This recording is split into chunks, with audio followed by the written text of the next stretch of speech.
approved spending $41 million to pay more than 600 temporary nurses. So we looked at the numbers from the state health department and found in the last days, 77 people every hour were being admitted to hospitals across Texas with COVID.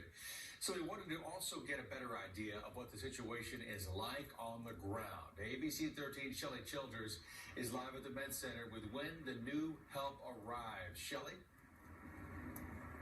Well, Eric, the answer to that question is next week. That's when this army of nurses is heading to Houston. Harris County Commissioner's Court describing that support that they're bringing in for our hospital staff who are overworked, burned out, and many of them dealing with this illness themselves at home. Now, this will all begin next week for our hospital staff who are desperately in need of support.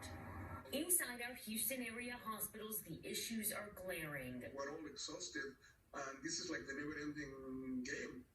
Patients keep on coming and coming and coming. Our medical staff already drained from 2 years of COVID-19, waves of patients overwhelming our systems and pushing our doctors and nurses to the brink. I have seen a lot of people that have left medicine for good.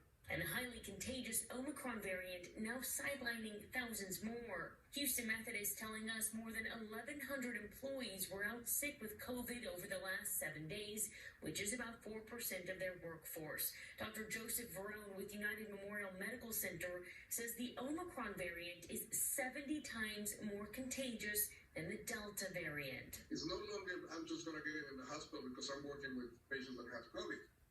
Anybody that you know, we have 35 to 38% positivity rate out of the city. Harris County is hoping to fill some gaps, bringing in 600 temporary staff members. They are on standby, should be here within a week is what we're told, and they will be deployed to all of our hospitals across our region. Methodist says they will receive about 100 of those county-funded workers. They're also getting help from the state, receiving another 100 temporary workers, most of them nurses. It is support and relief many of our neighbors in medicine desperately need. Working day in and day out with patients in the COVID unit is exhausting.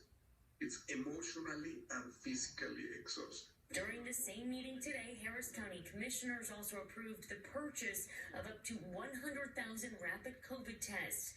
95% of them will be given to local schools and the rest to county departments. From the Medical Center, Shelley Childers, ABC 13 Eyewitness News. South